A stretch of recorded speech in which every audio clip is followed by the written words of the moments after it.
ভালো আছেন মামি? হ্যাঁ, ভালো আছি। তুমি যেমন রাখছো তেমনই আছি। তুমি কেমন আছো? এই তো ভালো। আমি কেমন রাখছি মানে, আমি তো সবসময় আপনার আগুন তো নেবেই চলি। মামা তো জ্বালাই দেয় বিদেশ থেকে ফোন করে, আমি তো ওই আগুন তো নেবেই দিয়ে আমার পানি ঢেলে। তা তো করোই, আমি তো জানি তুমি কেমন মজা দিতে পারো। কেন, আমি কি কম মজা দিতে পারি? না, আপনি তো সেই মজা দেন। তাহলে আপনি আর কি মজা দেন, এখন আপনার ওই বুকের দুইটা আবার বেশি মজা দেয়। কে বুকের দুটা কি তোমার লগে কি নাচে নাকি? আরে নাচার টাইম দেখি আর দেয় না, থামাই রাখি। আহ, তাহলে আবার বলো কিসের জন্য যে বুকের দুইটা মজা দেয় বেশি? বুকের দুইটা তো কথা বলতেও পারে না, এর মতো শুয়ে থাকে। না, এই কারণে বলি যে আপনার ওই জায়গায় না, ওই রানিং ধরেন হ্যান্ডেল দিতে আর রানতে মনে করেন যতটুকু সুখ না পাই, মনে করেন যে ওই জায়গায় চাপ দিলে আরো বেশি মজা পাই আমি। ও, কেন তুমি তো আমার দাবের চিপা দেও তো করছো। এই ওগুলো মুখে বলা না, সরম করে না মামি আমার।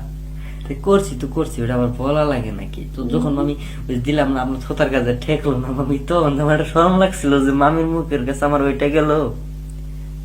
শরমের কি আছে, মানুষের কত মুখে নিয়ে চুষে। আপনি তো চুষলেন না। চুষ মনে সময় তো আছে, অনেক সময় আছে না।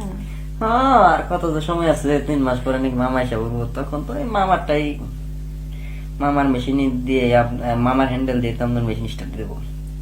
আরে তুমি যে কি বলো না, 2 মাসেই মানুষ কত পারে, কত কিছু করতে পারে। সেটাই বা কে পায়?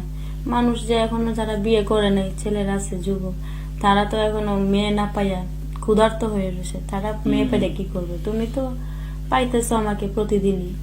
মামি, হুম। আমি সত্য না জানেন কবে মজা পাইছি? কোনে? যে আপনার ওই যে আপনি গোসল খানি যে আমরা ফালাই করলাম না, ওই দিন বেশি মজা পাইছি। তাই নাকি?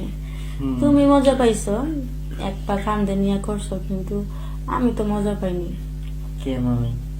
কেন আমি, তুমি ওখানে করলা তোমার সুবিধার মতো, তুমি মজা পাইছো, কিন্তু আমার তো বিছানায় শুয়ে করতে মজা লাগে। আমার আমার কিন্তু দেড়ের মেয়ে ঠেকে আমরা গোসল খানে যাওয়া যে স্টাইল করলাম, যে দেড়ের মেয়ে ঠেকে একদিন কান্দে নিয়ে কেচিং কেচিং দিলাম না মামি। তোমার কাছে ওইটা ভালো লাগছে, আমার কাছে ভালো লাগছে যে স্প্রিং বেড গুলো আছে, যে বসলে উপরে উঠে যায়, ওইটাতে যখন আমাকে শুয়ে করছিল তখন এক ঠেলা দিছো, খাট উপর হয়েছে আবার নিচু হয়েছে, ওই খাট আমার থাকতে খুব ভালো লাগছে।